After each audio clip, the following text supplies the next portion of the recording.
ان الحمد للہ الحمد للہ رب العالمین والعاقبۃ للمتقین والصلاة والسلام علی اشرف الانبیاء والمرسلین وعلی آلہ واصحابہ اجمعین، اما بعد۔ معزز ناظرین و حاضرین، پروردگار عالم کا بے حد شکر و احسان ہے کہ اس نے آج ایک مرتبہ پھر مجھے آپ احباب کے سامنے ایک عنوان کے ساتھ قال اللہ و قال الرسول کی صدا کی سعادت حاصل کی۔ دعا گو ہوں اللہ تعالیٰ مجھے حق بات کہنے کی اور ہم سب کو عمل کی توفیق عطا فرمائے۔ آج جس عنوان پر میں گفتگو کی سعادت حاصل کر رہا ہوں وہ ہے والدین کے حقوق، یعنی اولاد کے فرائض۔ قرآن مجید، فرقان حمید اور حدیث رسول میں کیا اہمیت، کیا فضیلت اور کیا حقوق بیان ہوئے۔ اپنے وقت کے اندر رہتے ہوئے چند معروضات ہیں۔ اللہ تعالیٰ نے قرآن مجید فرقان حمید میں تفصیل کے ساتھ قافلہ انسانیت کی رہنمائی کی اور مسلمانوں کو اپنے والدین کے حقوق سے آگاہ کیا۔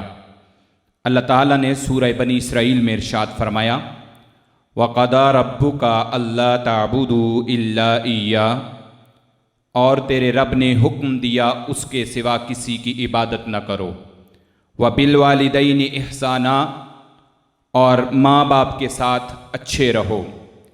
إِمَّا يَبْلُغَنَّ عِندَكَ الْكِبَرَ أَحَدُهُمَا أَوْ كِلَاهُمَا، اگر تیرے سامنے ان میں سے ایک یا دونوں بڑھاپے کو پہنچ جائیں، فَلَا تَقُل لَّهُمَا أُفٍّ وَلَا تَنْهَرْهُمَا، تو ان کے لیے زبان پر اف تک نہ لاؤ اور نہ ہی ان کو جھڑکو۔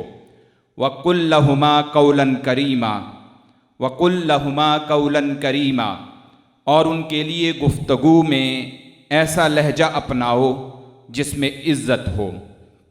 قرآن مجید فرقان حمید کی اس آیت میں خالق کائنات نے پہلے اپنی عبادت کا حکم دیا۔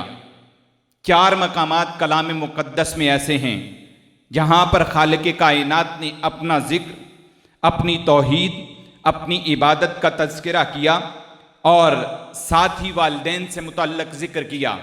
یہ اس بات کی اہمیت کو اجاگر کرنا تھا کہ والدین کی اہمیت کتنی زیادہ ہے، ان کے حقوق کتنے اہم ہیں، ان کے ساتھ حسن سلوک اور فرمانبرداری کا رویہ کتنا زیادہ ضروری ہے۔ اور اس آیت میں خصوصاً والدین کی عمر کے اس حصے کا تذکرہ کیا گیا ہے جس میں ان کی زیادہ ضرورت ہوتی ہے خدمت کرنے کی۔ فرمایا اگر 2 یا 2 میں سے کوئی ایک تمہارے سامنے بڑھاپے کو پہنچ جائیں تو پھر تم نے کرنا کیا ہے؟ کلمہ اف تک نہیں کہنا۔ یہ کلمہ اف کیا ہے؟ غور طلب بات یہ ہے کہ اف عام طور پر یہ ایسا جملہ نہیں ہے جس کے ظاہری معنی واضح ہوں، بلکہ اس کے اندر کراہیت کا اشارہ پایا جاتا ہے۔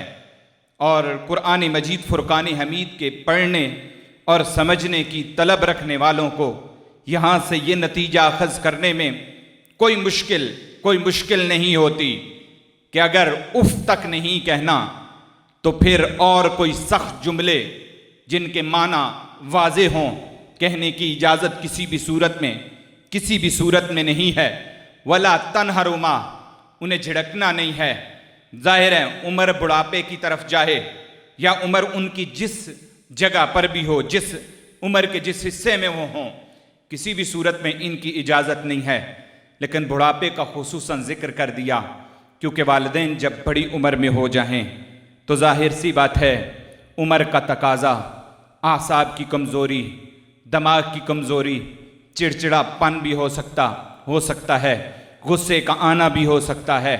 گویا اولاد کو سمجھا دیا کہ تم نے اپنے والدین کو کسی بھی صورت میں جھڑکنا نہیں ہے، اور جب ان سے کلام کرو تو نرم و نازک لہجہ ہو، اس میں عزت کا ایک جھلکتا ہوا دریا موجزن ہونا چاہیے، خوبصورت سے انداز سے ان سے کلام کیا جائے۔ اور اسی صورت میں اس کی بعد والی آیت میں فرمایا وَخْفِضْ لَهُمَا جَنَاحَ الذُّلِّ مِنَ الرَّحْمَةِ، اور ماں باپ کے سامنے عجز و نیاز کا بازو پست رکھو، وَقُلْ رَبِّ ارْحَمْهُمَا كَمَا رَبَّيَانِي صَغِيرًا، اور اپنے رب کے حضور دعا کرو اے میرے رب ان دونوں پر رحمتیں نچھاور فرما جیسا کہ بچپن میں انہوں نے مجھے پالا ہے۔ قرآن مجید فرقان حمید کی اس آیت نے گویا والدین کے سامنے بازو جھکائے رکھنے کا، اپنے سر کو جھکائے رکھنے کی ترغیب دی۔ مفہوم آیت یہی ہے، اور یہ وہ مقام ہے جہاں پر خالق سے والدین کے لیے مانگنا ہے تو اللہ نے دعا خود ہی ذکر کر دی۔ اللہ کے حضور یوں کہو رب ارحمہما کما ربیانی صغیرا، اے اللہ ان دونوں پر رحم فرما جس طرح انہوں نے مجھے بچپن میں پالا ہے۔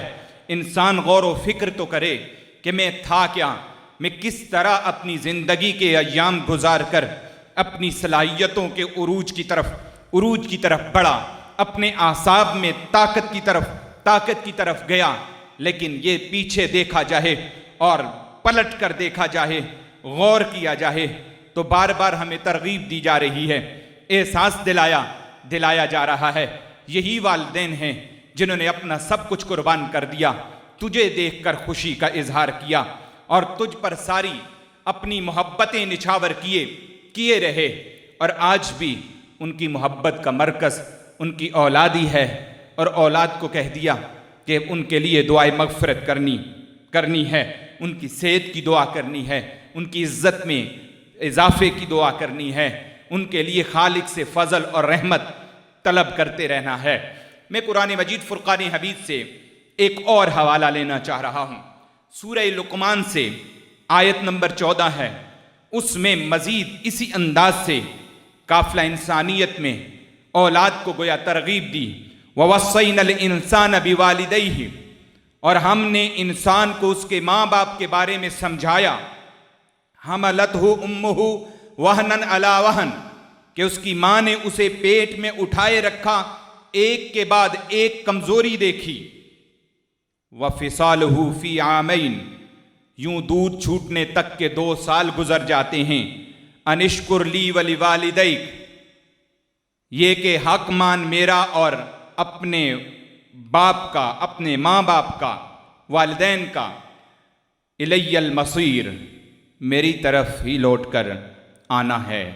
گویا انسان کو دعوت فکر دی، مسلمانوں کو پیغام دیا کہ والدین کے ساتھ اچھا سلوک کرنا یہ تجھے خالق کا حکم ہے، شکریہ ادا کرنا ان کا بھی، اور شکر ادا کرنا اپنے خالق کا بھی، حق ماننا ان کے، اور ان کے حقوق کی ادائیگی میں کمی نہ برتنا، کمی کی جائے گی۔ الیہ المصیر، واپس لوٹ کر تو ہماری طرف ہی آنا ہے، یعنی اللہ تعالیٰ کی طرف لوٹ کر پلٹنا ہے۔ الیہ المصیر، میری طرف ہی لوٹ کر آنا ہے۔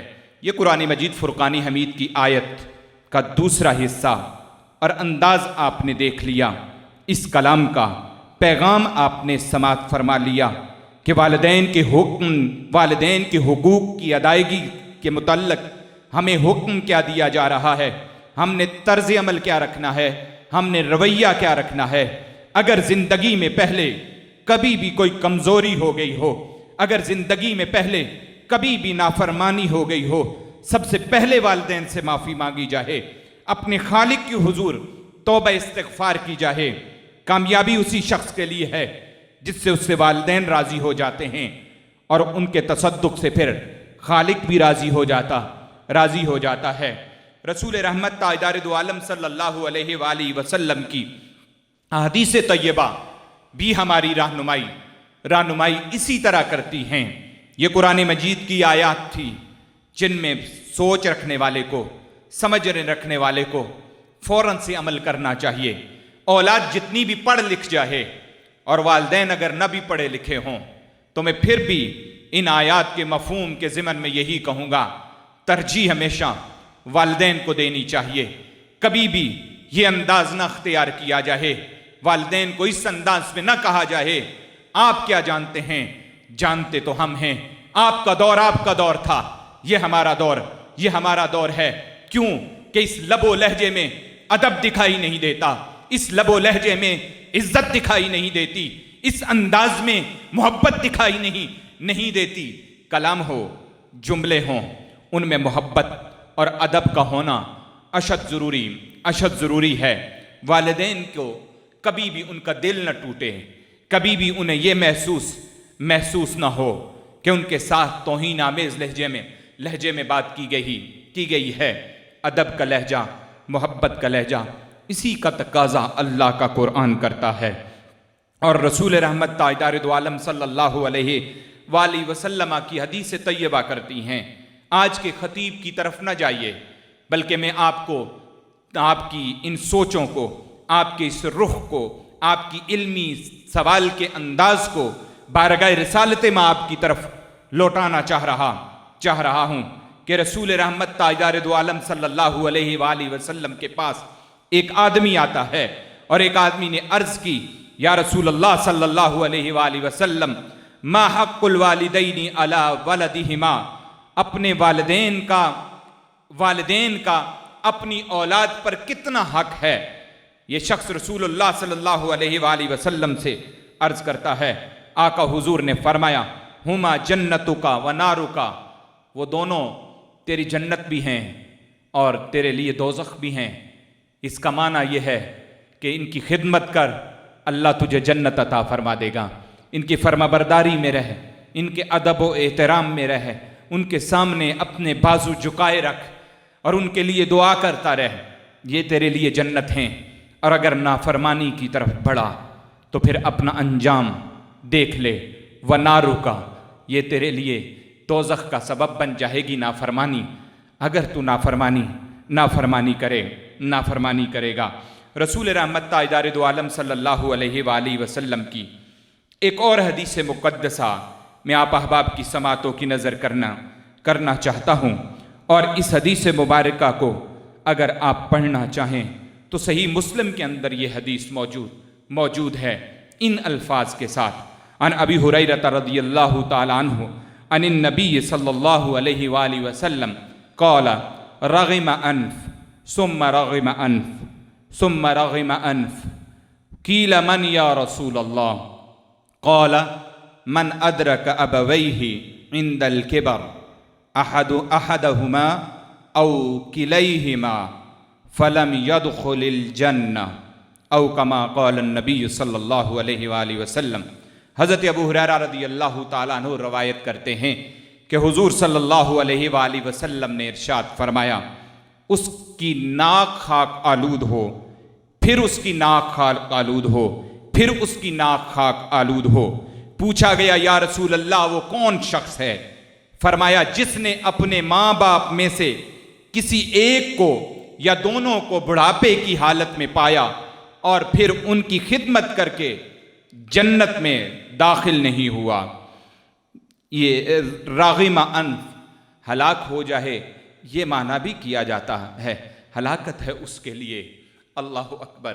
یہ حدیث طیبہ وحید کا انداز اختیار کیے ہوئے ہے۔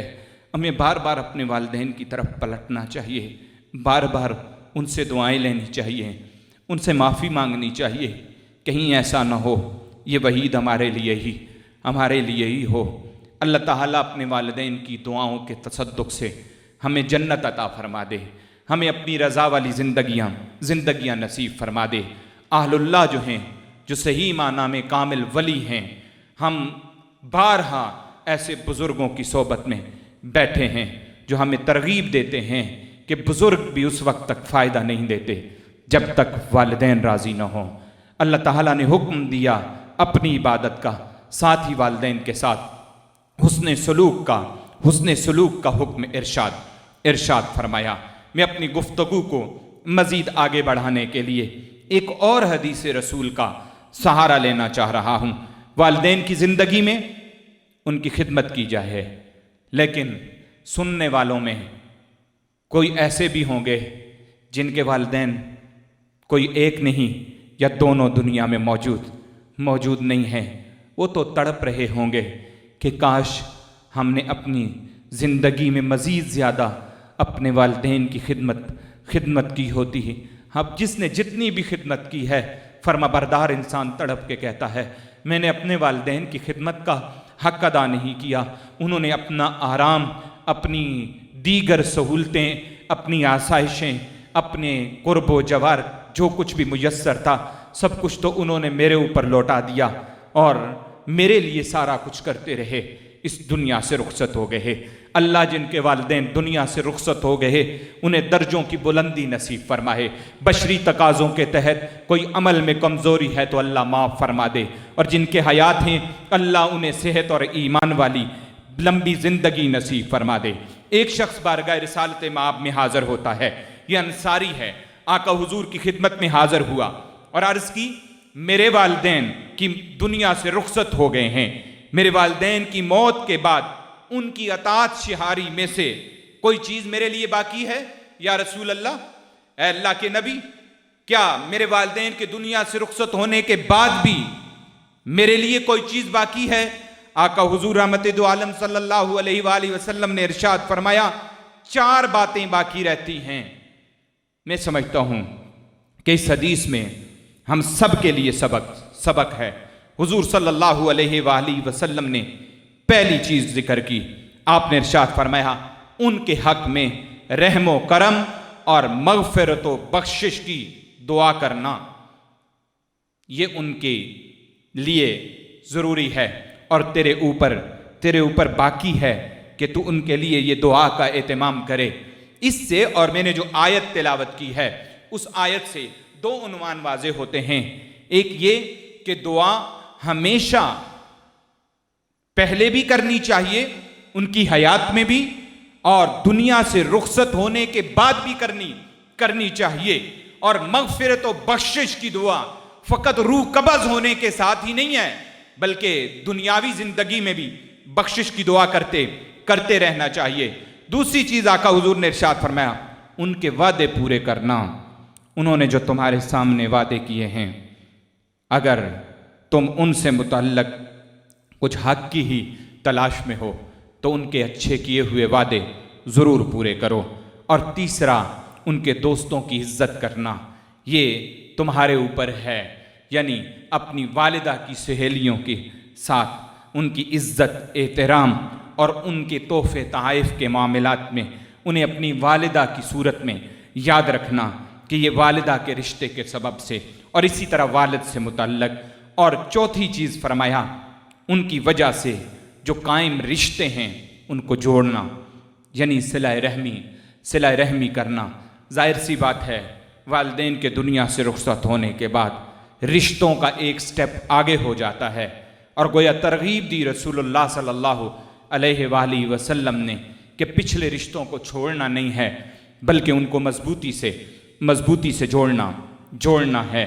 آقا حضور کی حدیث کا مفہوم تھا کہ والدین کی وفات کے بعد بھی یہ باتیں اب تیرے ذمے ہیں، کیونکہ اکثر کہا جاتا ہے ہمارے والدین رخصت ہو گئے ہیں.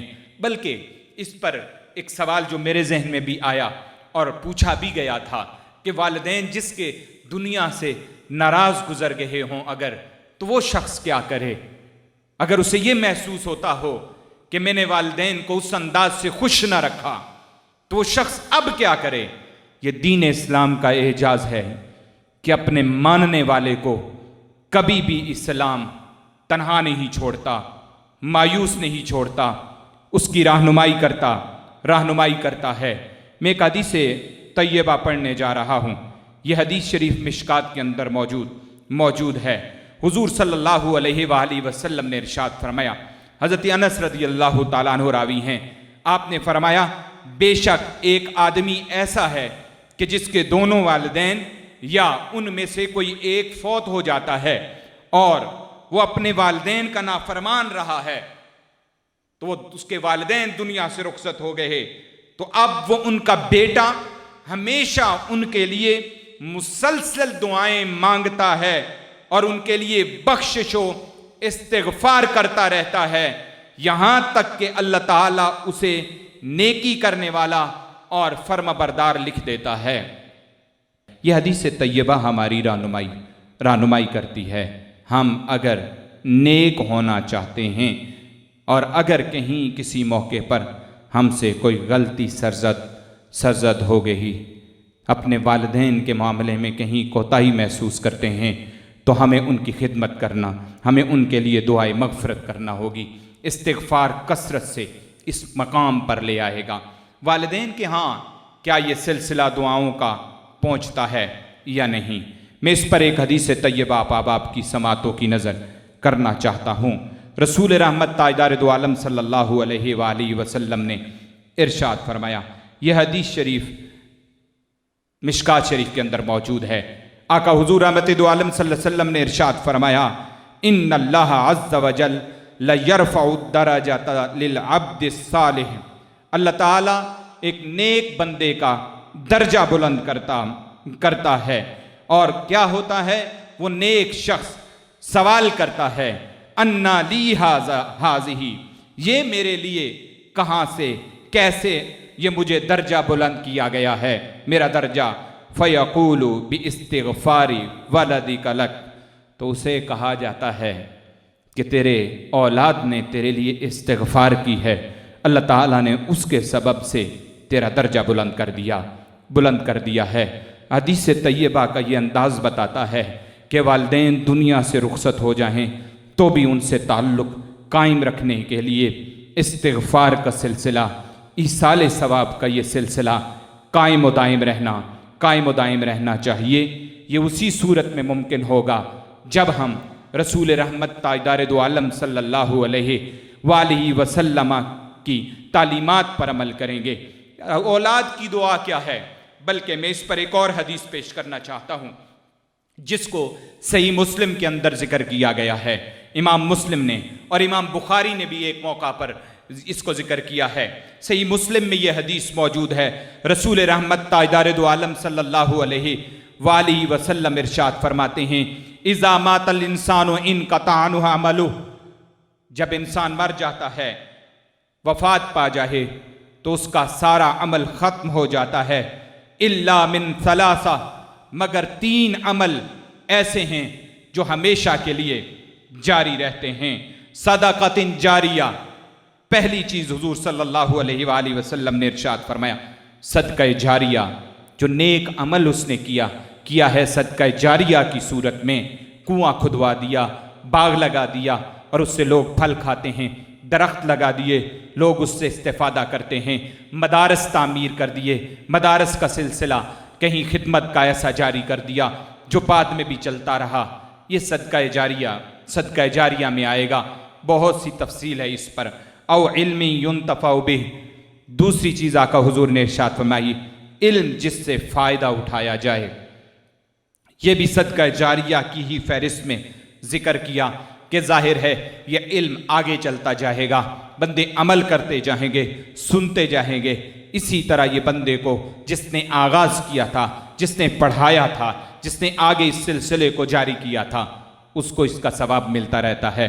اور تیسرا امام الانبیاء نے ارشاد فرمایا، او ولد صالح یدعو لہ، نیک اولاد جو مرنے والے کے لیے دعائے مغفرت کرتی رہے، اس کے لیے دعا کرتی رہے۔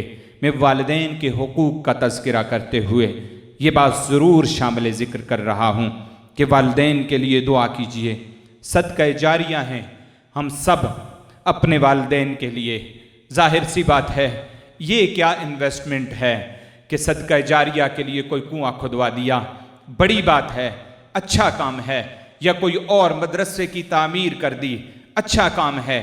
اس سلسلے میں کوئی سلسلے مدرسہ کے حوالہ سے یا دیگر بھی چلتے رہے، اللہ قبول فرمائے، لیکن جو اولاد کی تربیت ہے اس میں ایک والدین کی کتنی انویسٹمنٹ ہے، ایک والدین کے کتنے جذبات ہیں، ایک والدین کی کتنی قربانیاں ہیں، یہ والدین ہی سمجھ سکتے ہیں۔ تو اس پر ان کو ریوارڈ ملتا ہے، اللہ تعالیٰ کی طرف سے اجر و ثواب ملتا ہے کہ یہ اولاد ہے، یہ صحیح راستے پر چلتی ہے، جب نیک عمل کرتی ہے تو خالق کائنات ایسی اولاد کی دعاؤں کی برکت کے سبب سے والدین کو بھی اجر و ثواب عطا فرما دیتا ہے، اور اولاد کے لیے بھی یہ مفید ثابت ہوتا ہے اپنے والدین سے تعلق کچھ بھی کلام مقدس سے، قرآن مجید سے پڑھ کر اپنے مال و دولت میں سے اپنی والدین کے ایصال ثواب کا یہ اہتمام، ان سے دنیا سے رخصت ہونے کے بعد جو دعا کا ایک سلسلہ ہے یا جو ان کے لیے دعا کرنے کا حق ہے، اس کو پورا کیا جا سکتا ہے۔ میں اپنی گفتگو کو اختتامی مراحل کی طرف لے جانا چاہ رہا ہوں کہ اپنے وقت میں اتنی گنجائش نہیں ہے، اور یہ عنوان اتنا وسیع ہے۔ رسول رحمت تاجدار دو عالم صلی اللہ علیہ وآلہ وسلم کی تعلیمات ہیں۔ ایک حدیث مقدسہ تو یہاں تک ہے، آقا حضور رحمت دو عالم صلی اللہ علیہ وآلہ وسلم ارشاد فرماتے ہیں، جو شخص اپنے والدین کی طرف محبت بھری نگاہ سے دیکھتا ہے، اللہ تعالیٰ اسے حج مبرور کا ثواب عطا کرتا ہے۔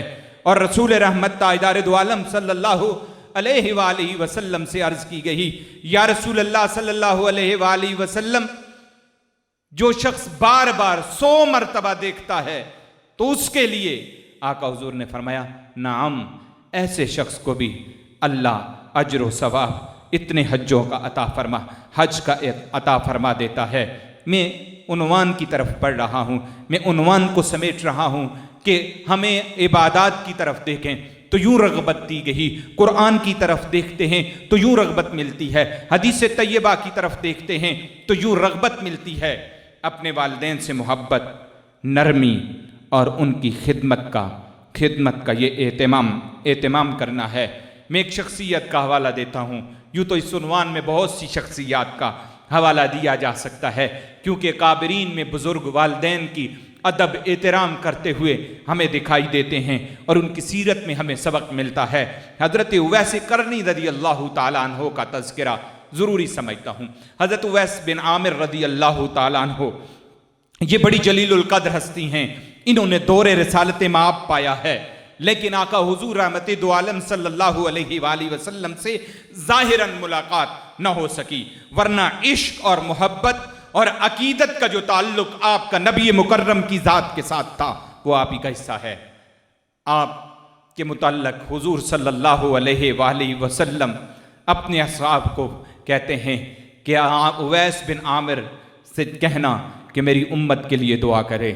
عشق رسول عربی کا جذبہ بھی ان کے سینے میں تھا اور تعلیمات رسول عربی پر عمل بھی تھا کہ وہ اپنی بوڑھی والدہ کی خدمت میں مگن تھے، جس کے سبب سے وہ رسالت مآب صلی اللہ علیہ وآلہ وسلم کی ظاہراً ملاقات سے فیض بار نہ ہو سکے، لیکن ان کی یہ خدمت کی ادا امام الانبیاء کو اتنی پسند آتی ہے کہ آقا حضور کی نوازشات اور بارگاہ خداوندی کی نوازشات ان کی شخصیت میں بالکل واضح نظر آتی ہیں، جو آج ہمارے لیے ایک پیغام بھی رکھتی ہیں کہ اگر ہم عزت چاہتے ہیں، اگر ہم جینا چاہتے ہیں، اگر دنیا سے رخصت ہونے کے بعد صدیاں بعد بھی اگر ہم یہ چاہتے ہیں کہ ہمارا نام عزت سے لیا جائے، تو ہمیں رسول رحمت کی تعلیمات کے مطابق اپنی والدین کی خدمت کرنا ہوگی اور ان کے ساتھ محبت کا رویہ رکھنا ہوگا۔ دعا ہے اللہ تعالیٰ کی حضور جو کچھ کہا سنا خالق و مالک مجھے اور ہم سب کو عمل کی توفیق عطا فرما دے۔ وما علیہ الا البلاغ۔